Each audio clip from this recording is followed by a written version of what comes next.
Radhe Govinda Govinda Radhe Radhe Radhe Govinda Govinda Radhe. Jai Shri Radhe, Jai Gurudev, Dandavat, and warmest wishes for Janmashtami here from Vrindavan.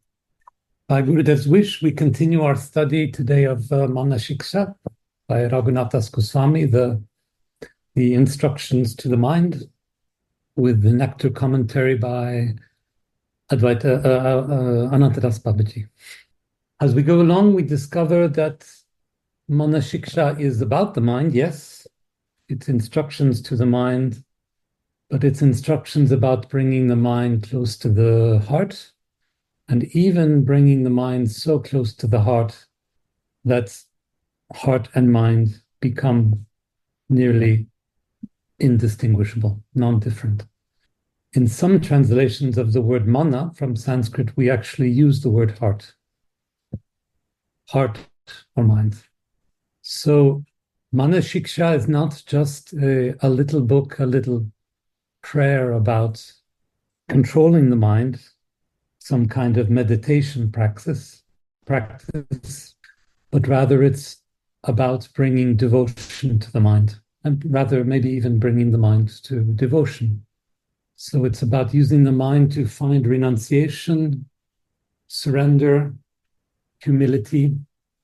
It's about encouraging the mind to associate with like-minded devotees, those with soft hearts, and that lets us soften our own hearts. It's about bringing the mind to chanting, to hearing, and ultimately surrendering to Radha. So what we discover all along the way is the connection between mind and soul, mind and heart. It's a very intimate and very mysterious connection. The mind, I want my power. The mind doesn't feel and the soul doesn't think, but somehow there's an effect of feeling in the mind and there's an effect of thinking in the soul. It's been a stormy day, so I'll have to ask for your mercy, I think, many times with both internet and electricity. We had finished the first teaching to the mind, the Shiksha 1, and we had started the last time the second teaching to the mind. The first teaching was an encouragement to the mind to learn to love, and a discussion about all the different ways that the mind can be led to love, and the way that the mind can lead the heart, open the heart, soften the heart to love. The second teachings, the second Shiksha, was more about, as we began last time, it was more about worship, devotional practice. Once the heart has been softened with love, then it's a one-way street to perfecting our devotional practice. And we had discussed together with Anantadas Babaji several themes that are well known to us. For example, that devotional practice must begin with feeling, that our minds can lead us to a position of practice, but we need to begin the practice by feeling. And the moment feeling begins, really no matter what kind of feeling, then there's bhakti happening. There is no feeling which is not a feeling towards another. And if that feeling is towards another, it's toward the feelings of another. So if there's feeling, there's heart. If there's heart, there's soul. If there's feeling, there's the heart of another. And if there's feeling, there's the soul of another. So the moment the very first atom of feeling appears, we're doing bhakti. We're on the path. We're on the way. And then our challenge becomes only how to perfect it, how to purify our practice. There were some discussion and some verses about the difference between Raganuga Bhakti and Vaidhi Bhakti. Raganuga Bhakti being practice which springs spontaneously from the heart, and Vaidhi Bhakti, which is practice which comes through the set regulations and rules of legitimate practice. And Anantadas Babaji was very keen, trying very hard to show that the way that these two blend into each other. That when we talk about the difference between Vaidhi Bhakti and Raganuga Bhakti, we're not talking about a contradiction. We're not talking about enemies, but rather that regulative practices put us in a position to open the heart. So that for many, maybe even for most devotees, Bhakti begins with Vaidhi. And Vaidhi can lead us to the temple, can lead us to puja, can lead us to singing the song that suddenly awakens the emotion in our heart. Bhakti doesn't need religious structures, but the religious structures can put us in a position to begin bhakti. We talked last time, following Anantadas Babaji, about material service and spiritual service. And the material service is service done in the material world, obviously, guided by the mind, but which can contribute to spiritual service. So we remember that we're often invited to meditate on the image of Radha, to meditate on the vision of beautiful Krishna, to meditate on the dream of Manjaris, and that this will awaken in our souls a spiritual consciousness, so that material activities can have an impact on spiritual service. Then the last thing I think we talked about was this idea of the reality of feelings. Or maybe we put it in terms last time of just reality. What is real? And I tried to describe the difference between modern Western thinking about what is real. What is real in the West, in modern science, is facts.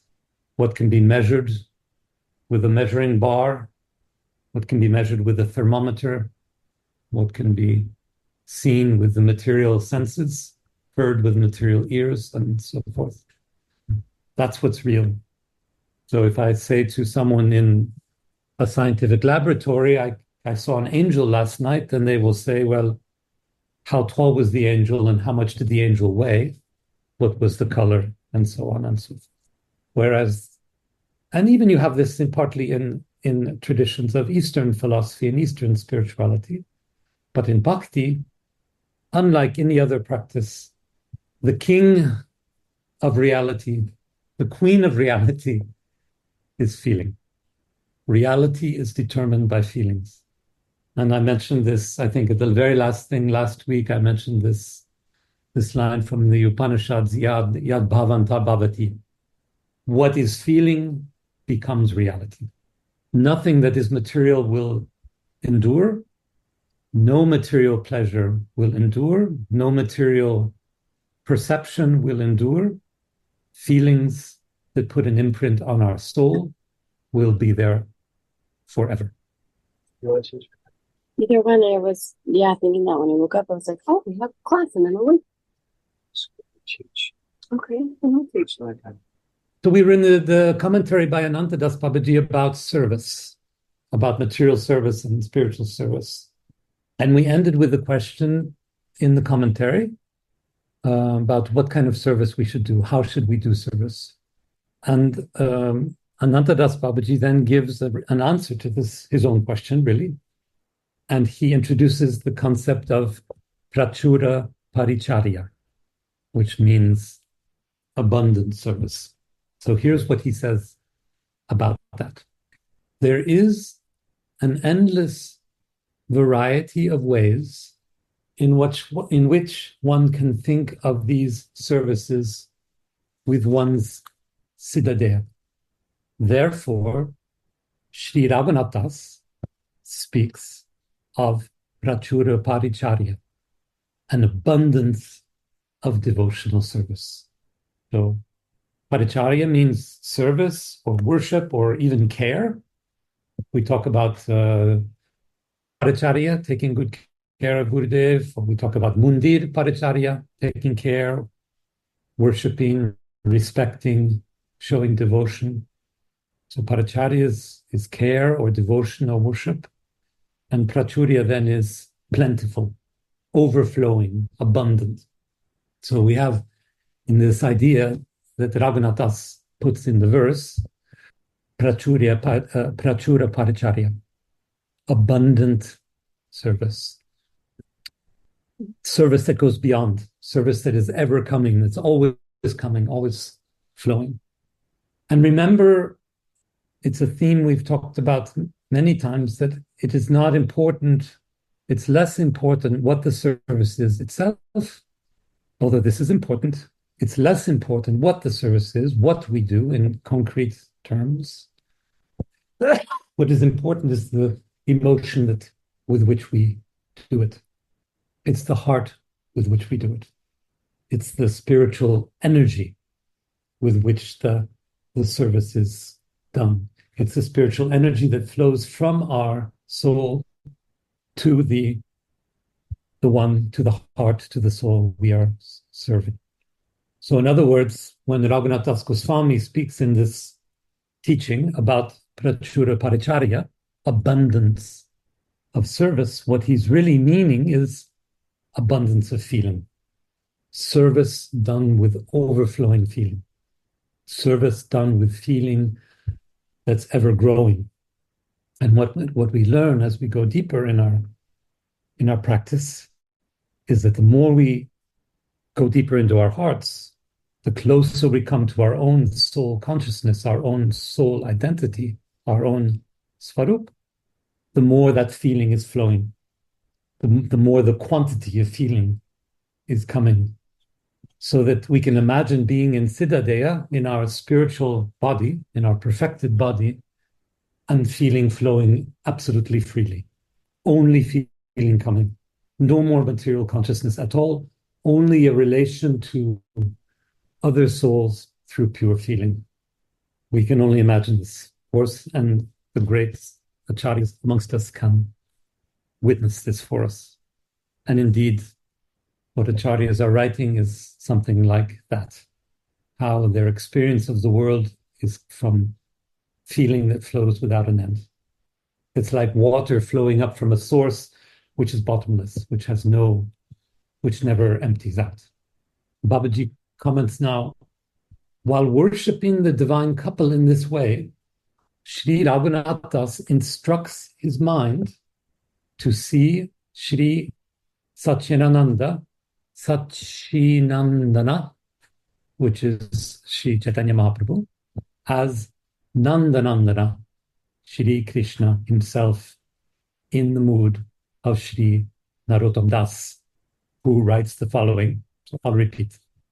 Raghunath Das instructs his mind to see Chaitanya as Krishna, as it is described now in a song, in one line of a song by Narottam Das. And here's the line. He who is the prince of Braj has now become the son of Mother Sachi. Sachi is the mother of Chaitanya, of course. So Krishna has become Chaitanya. And so what much of the rest of Babaji's commentary is about what that means. What does it mean that Krishna becomes Chaitanya? And it means the first step in that realization is probably something like, instead of seeing Chaitanya Mahaprabhu as a simple man, we see the same soul as the son of a mother. So he's described as the son of his own mother, Shri Satchidananda. So the son of Sachi. Son of a mother is a soul already in a particular mood. The mood of it's a soul who's already in connection. Even before any Krishna realization, he's already in the mood of a mother. and the starting point for his realization of himself as Krishna and his activity in the first half of his life as a devotee of Krishna comes from this motherly love. To understand this, we can do a thought experiment, or rather it's a heart experiment. Spend 1 hour of your life, maybe tomorrow sometime, set off 1 hour and look at every person you see as the son of a mother or the daughter of a mother. Don't look at an adult, look at the son or the daughter of a mother and see how that changes your understanding of them. The kind ones, you see the kindness of the mother. The misbehaving ones, you see the confused understanding of the mother's love. And what we would call the evil ones, the criminals, the nasty ones, who are desperately missing the mother, the love of the mother. We can see the whole world and open our hearts and raise our consciousness of the mood of the heart by just considering the world in this way. And that's only the first step. That's only the first step for Chaitanya. And the next step is, of course, his realization at a very young age of his own soul consciousness as Krishna. Part of the challenge of that experiment is that you can't do it with your mind. When you see someone as a son or a daughter, it's only through the heart. You can only feel that. You can only understand that person by putting yourself in the heart of that person and feeling and remembering with your heart and understanding the feelings that they have in relation to that innocent and perfect source of love. Babaji comments now, he's commenting on this relationship between Krishna, Chaitanya as the son of a mother, and Krishna. He says, the purport here is that in previous ages, even the great sages were hardly able to enter into the confidential worship of Radha and Krishna. So all the great sages, all the demigods, all the jivas of the past before Chaitanya Mahaprabhu could not or had difficulty in entering in a confidential relationship. That means a spiritual relationship with Radha and Krishna.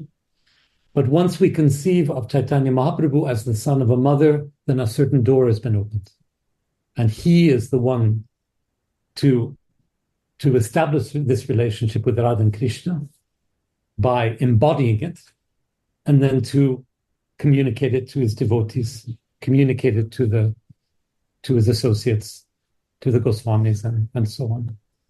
So throughout the history of spiritual life, East and West, souls did not consider themselves as feeling. A soul was a scientific idea. And it's with Chaitanya Mahaprabhu that we understand that it's our soul is immediately available to us if we realize that our soul is feeling.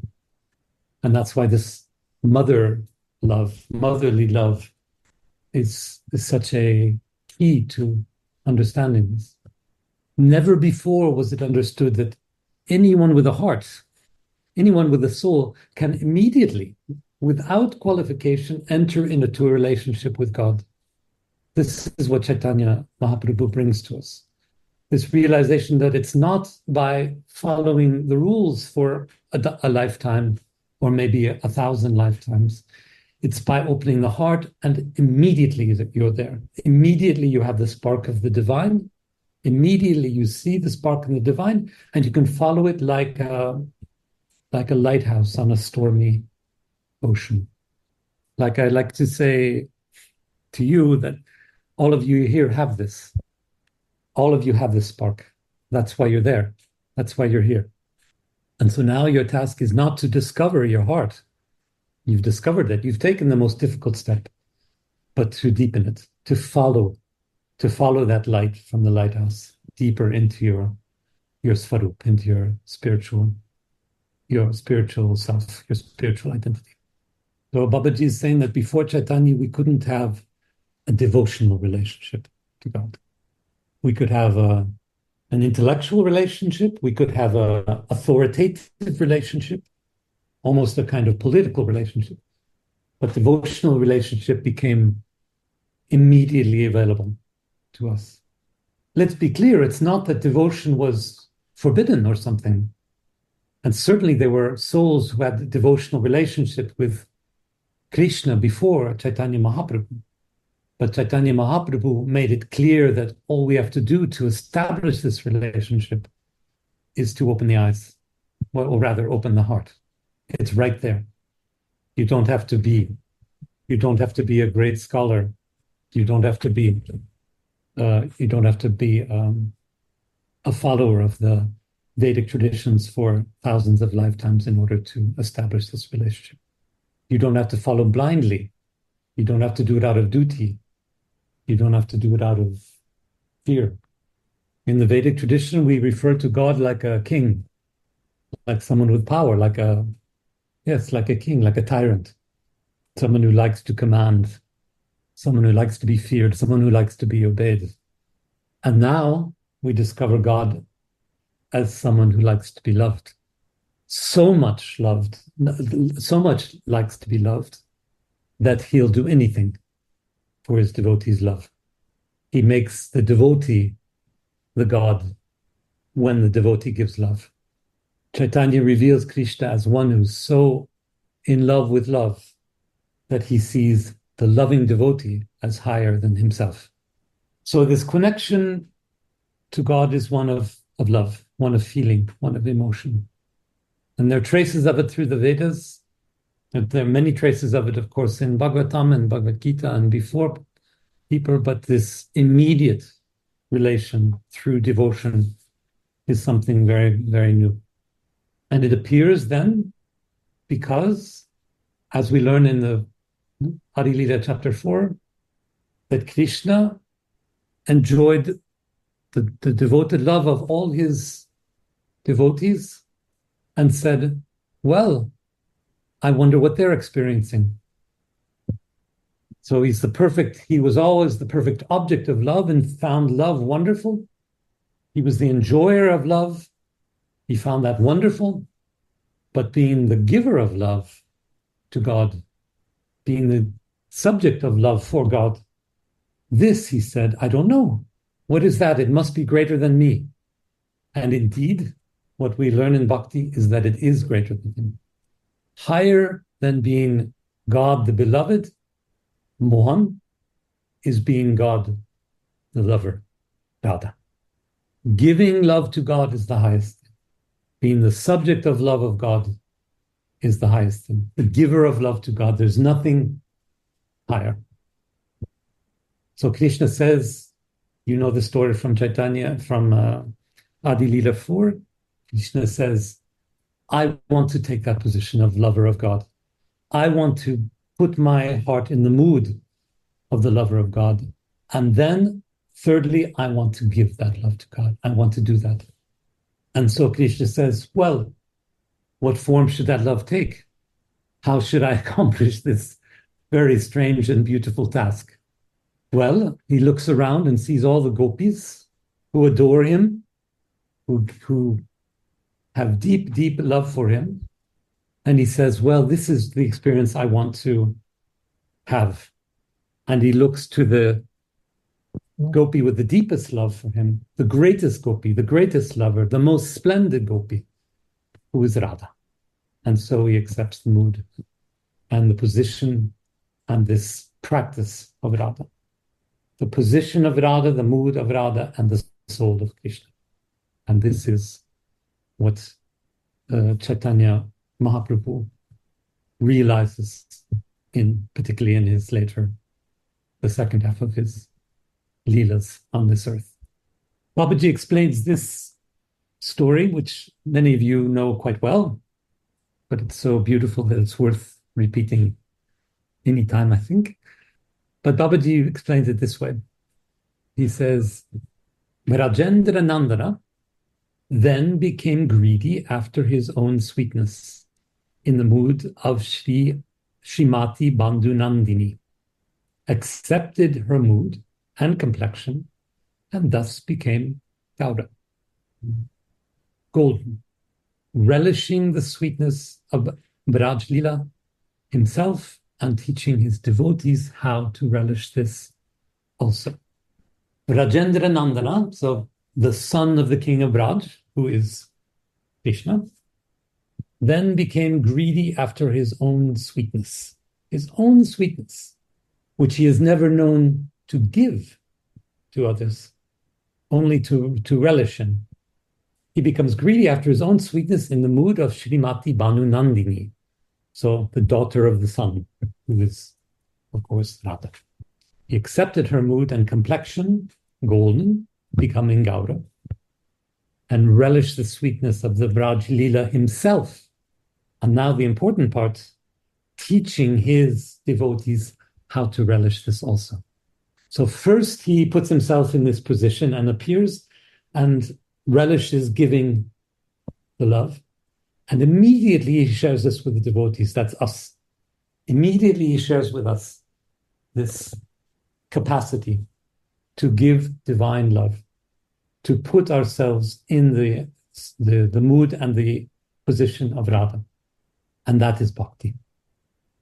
To serve the position of Radha in her eternal gift of sweetness to Mohan. This is Manjari Bhav. He teaches his devotees how to relish this, says Babaji. He teaches his devotees Manjari Bhav. Because what is it to relish Radha giving love to Mohan? That is to observe it, to serve it, to support it, to enable it. That is Manjari Bhav. And this is what Chaitanya Mahaprabhu teaches us. Babaji quotes now one of the many wonderful songs by Narottam Das Thakur, which is cited in Chaitanya Charitamrita. That happens actually quite often. And this song says so much about this strange and wonderful relationship between Krishna and Chaitanya Mahaprabhu. I'll just read the translation, English translation. The pastimes of Krishna are the quintessence of nectar, and hundreds of streams emanate from it, forming an endless lake of Chaitanya pastimes. Make your swan-like mind swim in this shoreless nectar lake. I'll repeat, but listen, there's lots of reservoirs, there's lots of liquids, there's lots of flowing, lots of rivers. And the final instruction comes, and it is also an address to the mind, isn't it? That last line was, make your swan-like mind, your perfectly pure mind, swim in this shoreless nectar lake. But I'll repeat the whole thing, it's so nice. The pastimes of Krishna are the quintessence of nectar. Krishna Lilamrita Sara, essence of the nectar of Krishna's pastimes. So what he does in the Vrindavan forest, what Krishna does as Radha Mohan is the essence of nectar. And already nectar is the essence of juice. So now we have the essence of ras. It's so overwhelming, overflowing that from there, hundreds and hundreds of streams flow. Tara, Shata, Shata, Dara. It gives hundreds and hundreds of streams. So there's so much in this ocean of ras that it flows in every different direction into the world, streaming down to the devotees so that they can relish it as well. And it forms an endless lake of Chaitanya pastimes. That's the Radha Mohan pastimes, which it doesn't come in the translation, but it says Darsha Diga Boya Hoita, which flows in 10 directions from the Chaitanya pastime. So lots of flowing and rivers. That lake is endless. That lake of Chaitanya's pastimes, that is the pastimes of Radha and Mohan, is endless, inexhaustible. So let the swan of your mind, the pureness of your mind, swim in that shoreless nectar lake. So endless nectar lake. And there you will experience the fullness of this emotion. So it's typical for Narottam Das Thakur, this kind of song, so full of feelings, so nice at describing feelings as nectar and streams and the white swan of the mind. But maybe to summarize it, it says something like, well, if we realize feelings of Chaitanya, the feelings of Radha and Mohan as embodied in Chaitanya, then we can get a taste of the quintessence of Krishna's nectar, the quintessence of Krishna's emotions. So once again, Krishna, as he discovered himself before Chaitanya, was this ocean of feeling. And it's through taking the mood of Radha that he finds the way to express that feeling on a divine level through Radha's Ladani Shakti, her energy. The waves, as Gurudev teaches us, the waves of Radha on the ocean of this nectar, then we can get a taste, we devotees, we jivas can get a taste of that nectar of Krishna's endless ocean of feeling, of rasa. Or to put it even in a more shorter version, the Vrindavan pastimes, what we read about in Vilapa Kusmanjari and Radha Rasa Sudhaniti, these are the emotions of Krishna. That is the ocean. And by reading these pastimes, we feel the waves breaking across our own spiritual bodies. We're in that water and we feel the waves splashing us, and the splashes move us and push us and make us wet and make us uneasy and make us delighted. This is the feelings that are Krishna's. And they're made relishable for us by the waves of Radha's energy. Or rather, the energy of Radha's waves. So again, it's from Krishna that the ras flows, but it flows through the energy, the Ladani Shakti, the pleasure-giving energy of Radha in all its forms, all over the world, to everyone. If Chaitanya, in the first half of his life, his first 22 years, I think, before he took sannyas, if he is an incarnation of Krishna, in the second part of his life, he becomes, I don't want to say pipeline, but he becomes the river through which the emotions of Krishna can be experienced by all jivas. The river through which the nectar can be felt, touched by everyone, always as a function of the softness of our own hearts. It's not an action, it's not an accident, It's not an accident that the more our hearts are soft, the more we feel. The more we love with our hearts, the more we feel. This is the basic geometry of Krishna consciousness. Krishna gives love to his devotees corresponding to the love he gives to them. Guru gives love to devotees corresponding to the love we give to him. In fact, Guru gives back to us. Guru is a mirror of our souls and mirrors back exactly what we give to him. We give him a little bit, he'll mirror back. He'll hold up a mirror and we'll see a little bit of ourselves. We give him everything through surrender, he'll hold up a mirror and show us our soul. This is Guru, this is Krishna. Spirituality is not seeing something different from ourselves. It's seeing ourselves and seeing the divine in ourselves, seeing the divine essence of our own souls.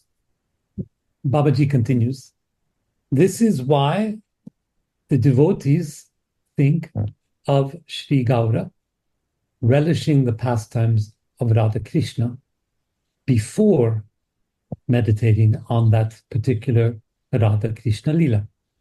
That is why we start with the life of Chaitanya Mahaprabhu.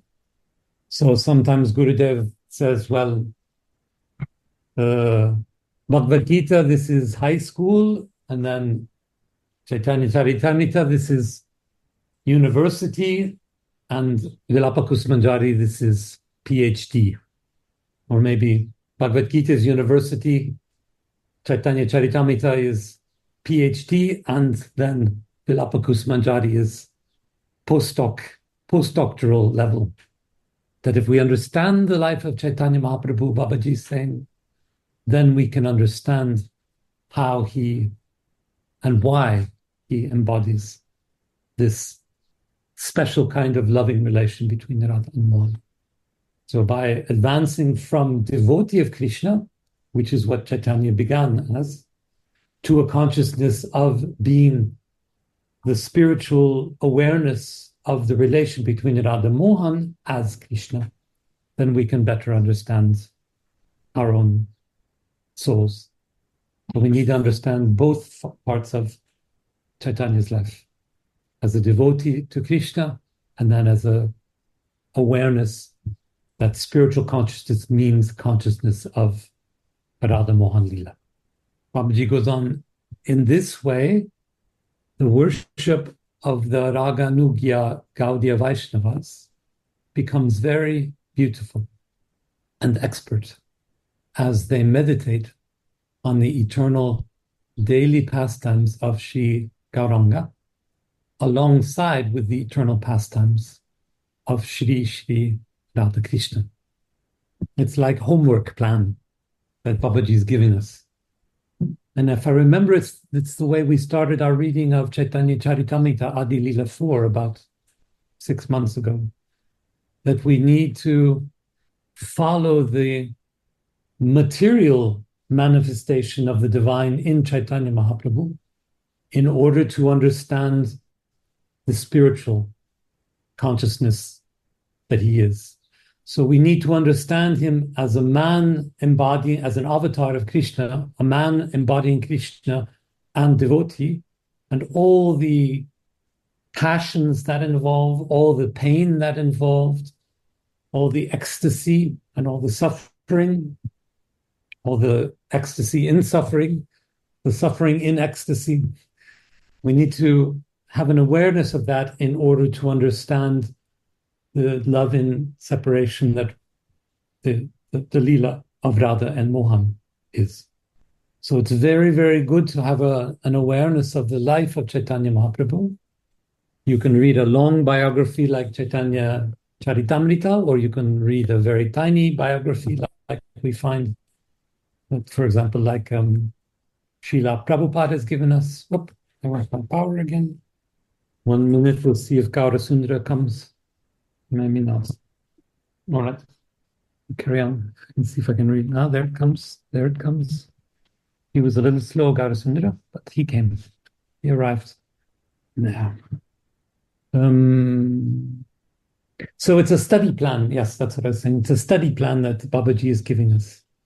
Read Prabhupada's little book about Chaitanya, or he has a bigger book about Chaitanya as well, or he has the very big book about Chaitanya called Chaitanya Charitamrita, or there are other sources to understand this amazing life and how it was mixed with pleasure and difficulty, and the way it inspired his associates in Puri at the end of his life, but also the 6 Goswamis and others, all of whom created the philosophy and the practice of bhakti. Now, Babaji continues, and he's kind of working his way down through the teaching, the verse. He says, then Sri Raghunath Das thinks of his guru as being Sri Mukunda's dearmost devotee. The scriptures always order the devotees to think of the guru as being non-different from the beloved deity. So now we begin, as you can hear, a discussion about relation between devotee and guru and Krishna, which was one that Srila Prabhupada has written very, very helpful books about as well. But here we're with Ananta Das Babaji, and he is saying, well, Guru is not a deity, but Guru is in a pure devotional relation with deity. And from a certain point of view, this means that Guru is deity. We could say the same about a jiva, an ordinary jiva like you. You are a part and parcel of the divine. As you advance in your soul realization, you become more purely that part and parcel of the divine. When you reach Siddha Deha, you will be a pure part of the divine. So you are not God. You will not be God, sorry, but you will be everything that God represents in the soul. You will have all the qualities of God, but not the quantity of soul, to put it in that way. So I think this is what Babaji means, that Guru is in a very pure devotional relation to the deity, and that for practical purposes is almost the same. The Babaji talks about Raghunath's Guru as being Mukunda's, Krishna's dearmost devotee. So you remember that Raghunath is, his Siksa Guru is Rupa Goswami. His actual Guru, his Diksha Guru was another, a disciple of Advaita Acharya. I can't remember who. But certainly his Siksa Guru, his instructing Guru was Rupa. And Rupa begins the Guru Parampara. He was the dearmost devotee of Mukunda, says Babaji. And by saying, underlining dearmost, he's underlining the fact that Guru is a relation of love. Guru is a relation of friendship. Just day before yesterday, Guru said in morning class, look, my devotees are my friends. My devotees are my friends, he said. I want them to be my friends. They are my friends. Now, Babaji is explaining then that the Guru is a relationship of love, not a relationship of power, not a relationship of glory, and not a relationship of law and order, or instruct, or some kind of exchange of money or services. No. All that Guru wants is a relationship of pure love with you. And in order to have that, he needs to help you to find the path to your soul. The only way that Guru can enjoy your love purely is by you finding your love purely. And like I said a moment ago, Guru does nothing more than hold up to you a mirror of your own soul. And when your soul becomes fully, unblocked, when the clutter of material illusion and false ego is cleaned away, dusted away and polished, then you will be loving purely Guru, but not only. You will be loving purely your fellow devotees, and you will be loving purely Radhamohan. So as Gurudev often repeats, Guru is not the goal, but Guru is, by your surrender to Guru, he's the one who will show you yourself. And again, I repeat, but sorry, it's worth repeating 100 times. The more you surrender to Guru, the more you will understand yourself. That's it. Surrendering to Guru is not understanding Guru. Surrendering to Guru is not becoming a slave or something. Surrendering to Guru by devotional service is surrendering to the divine, the Radha Mohan in your own soul. And this is what Guru shows through, let's see, everything on now? Yes. By giving us the mirror of our soul, of our heart. Sorry to repeat, it's so elegantly simple. It's so simple. And I know that I spent many years personally making it very complicated. Going round and round, and what does that mean, and what do I do, and what should I do, and what do I need? Just surrender, and everything comes. So Gurudev makes this very sweet joke that most of us, to find the way to our nose, we go around the head instead of just popping right onto the nose. And in my spiritual path, I left the head completely, and I went around the block, and I went around the street, and gradually I'm coming back to the nose. So I know what I'm talking about. I know the lost devotee story, and it's still going on. But I can testify from my experience. Babaji now quotes Bhagavatam from the 11th canto, a very simple verse, which Krishna, most of the 11th canto of Bhagavatam is Krishna instructing Uddhava. To Uddhava's surprise, Uddhava is his best friend, who's made an enormous spiritual journey, discovering that he had a heart, discovering that what the true love of the gopis means, and discovering that he had this love in his own heart. And in the 11th canto, Krishna, as you might know or remember, spends a lot of pages instructing Uddhava, because he said, now it's time for me to leave. You're on your own. So here's what you need to know about your heart and your heart's relation to me. And he says one little line. This is Bhagavatam. Acharyam mam vijanyat. Acharyam mam vijanyat. Know vijanyat. Know the Acharya to be me.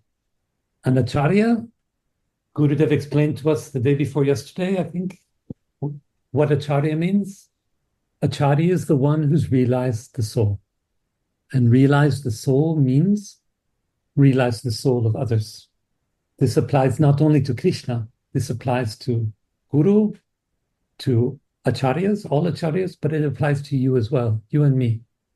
The more we realize the soul, the more we realize the souls of others. Because, of course, our souls are part and parcel of the same super soul. Just like Guru holds a mirror up to us, the souls of others act like mirrors to us too. The more I understand myself, the more I will understand you. The more I find love for myself, the more I will love you.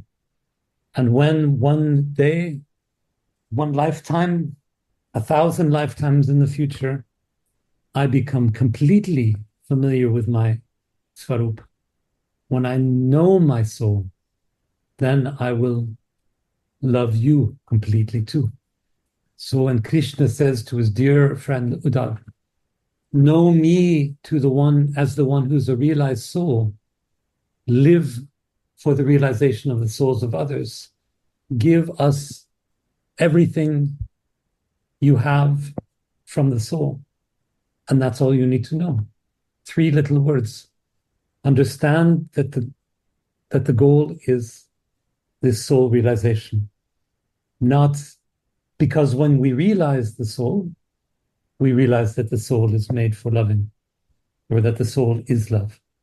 Prema Mayi. The more you feel yourself, the more you will feel for others, all others, not just your husband or your children or your guru. The more you feel yourself, the more you soften the heart, the more love you will have for everyone. This is what Krishna is teaching. To go further now, Babaji quotes Adi Lila, chapter 1. He says, the scriptures have proven that the Guru is a form of Krishna. A form of Krishna. And then without explaining, Babaji continues with a quote from Jiva Goswami, from his Bhakti Sandarbha, which is one of his 6 books of theory of Bhakti. And Jiva writes something even more interesting. Jiva Goswami writes, he says, but the pure devotees see the Guru as well as Shri Shiva as being non-different from the Supreme Lord on the strength of their being his dear most beloveds. The language is a little bit bumpy, so let's repeat. The pure devotees see the Guru as well as Shri Shiva as non-different from the Supreme Lord. And then he says, well, why? Why do they see him as the same? Why does it seem like the Guru is the same? And then he answers his own question, or my question, because they are dear most beloveds. So I think I I stole this idea from Jiva Goswami 5 minutes ago when I said that Guru is not God, but Guru has the most pure, the closest and purest relationship of love to God. And that's why he's able to help us to find our way to our own souls, because he knows our own souls. He knows our souls. The pure devotees see the Guru as non-different from the Supreme Lord because of his being his dear most beloved.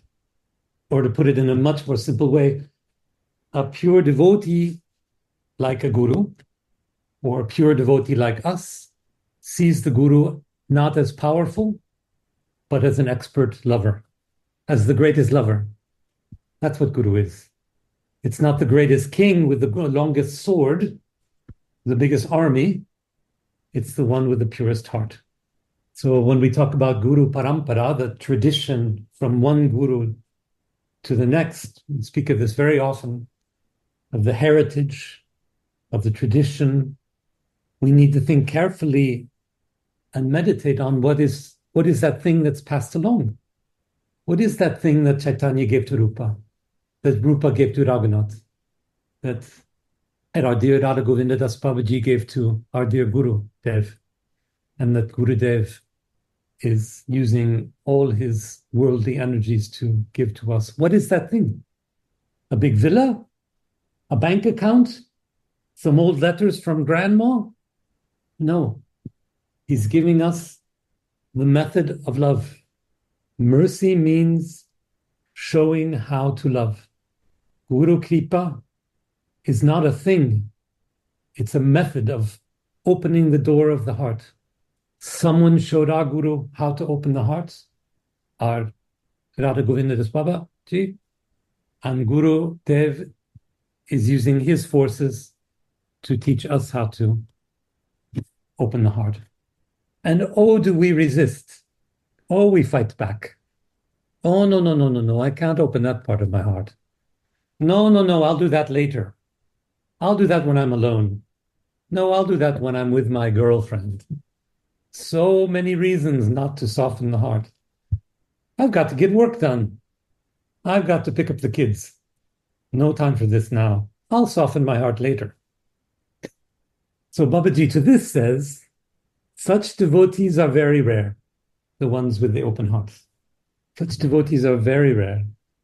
Though, since Shri Jiva used the word Ekke, which means, of course, one, in this consciousness, Shri Raghunath Das Goswami always remembers his Guru as being Mukunda's dear most beloved. So I'll cite you in the Sanskrit what Jiva wrote. Shuddha Bhaktas Tvi Ek Shri Guru, the one Guru, Ek Shri Guru. There is one with whom we have a perfectly pure, devotional, loving relationship. That is Guru. And then I think we're coming to the end of this teaching. And now, let's see.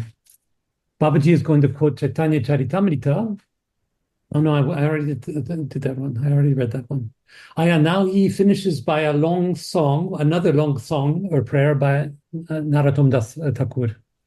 And it's so inspired by this teaching, by the verse that Raghunath Das gave us, that you almost think that it's a copy. You tell me if you know what I mean.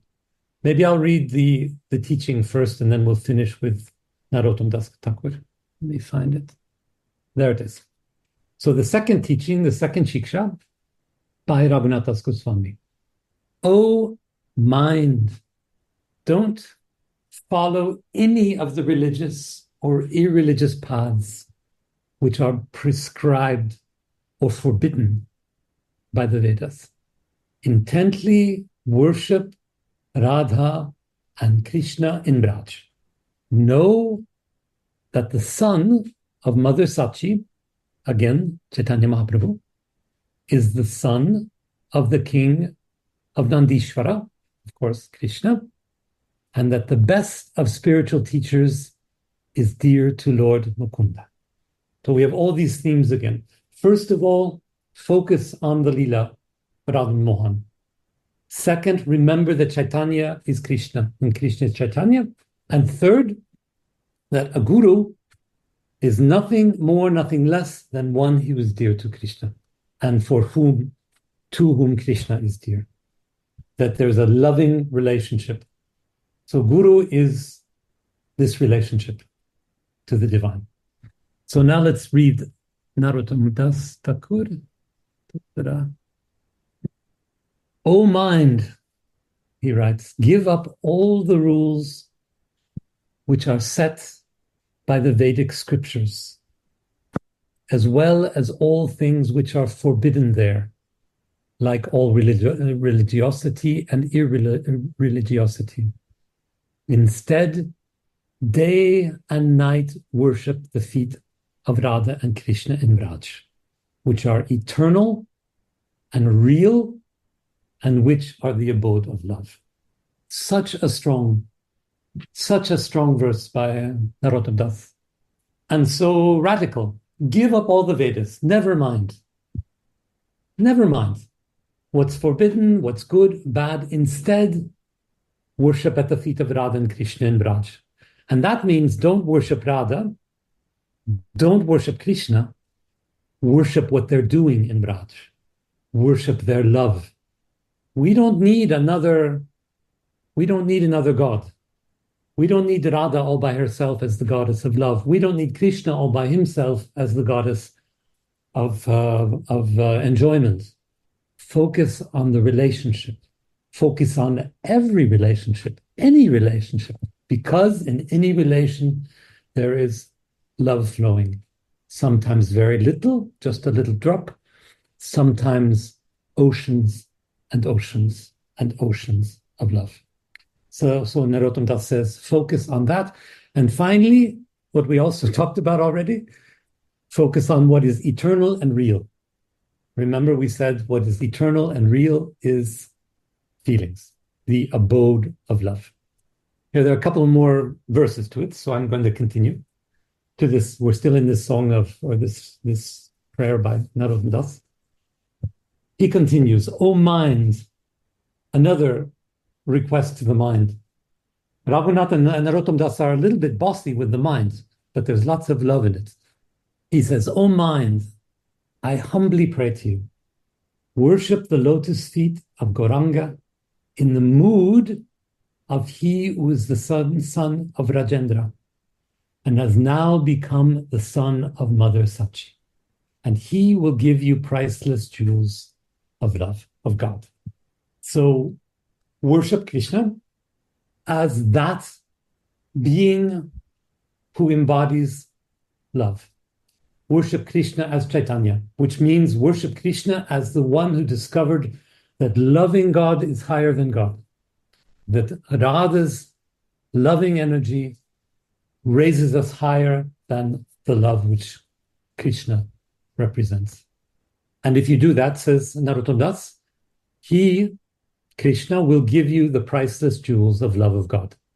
So if you do that, and exactly to the measure you do that, the amount of love and devotion you give to Radha and Mohan and their relation, you will receive the priceless jewels of love of God. Love of God is, of course, Prem.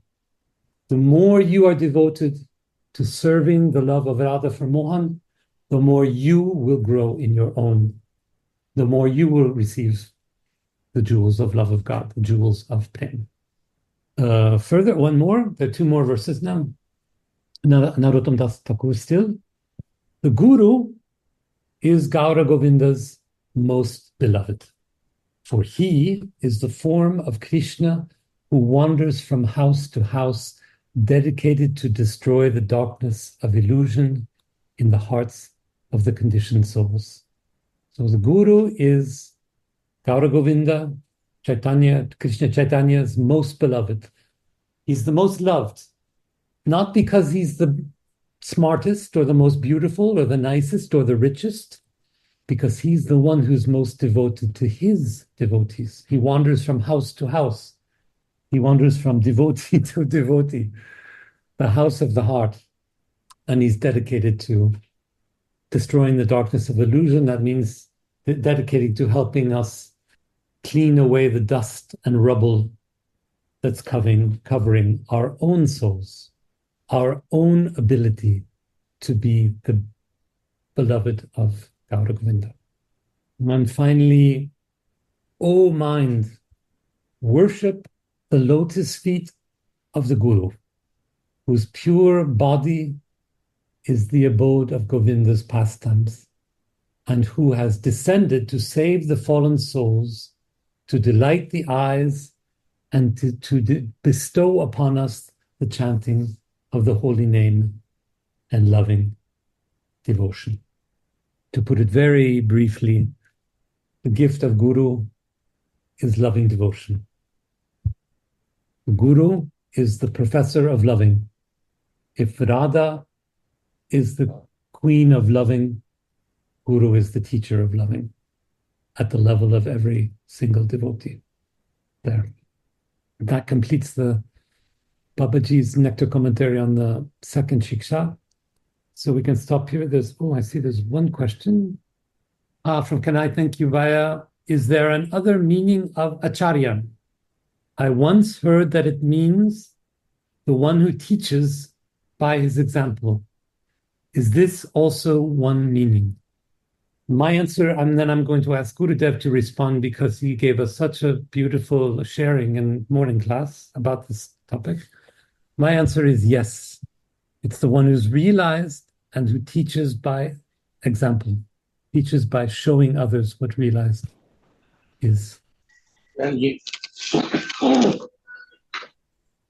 Guru will realize his spiritual body, his spiritual soul, then he will behave like that.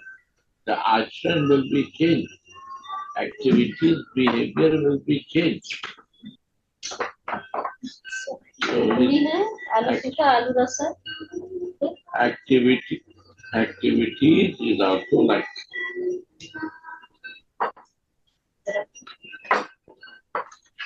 activities will be changed in that consciousness. His behavior will change. So it is not normal what we see. He's thinking, he's looking, he's understanding. So action is also, activity is also changing. Become normal because he's living in that.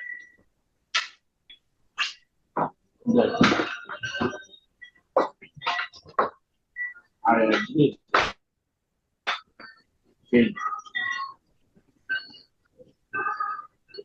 What beautiful class. So everything Acharya is doing is example for others. And he is Acharya.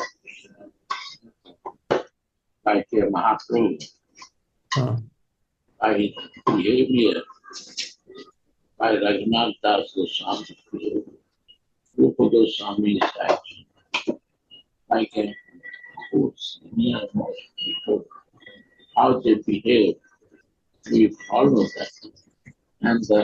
And what they behave in Sarup consciousness. So that also what you say Sarup consciousness is important to change. If Sarup is not clear, I will never change myself. But change what is coming is different than others. Second step. First she practiced and then his behavior is changing in Sarup so conscious. Yeah. Jai Shri Radha. Jai Shri Radha again. Loving wishes on Janmashtami. Everyone have a lovely evening or day. Radhe Radhe Go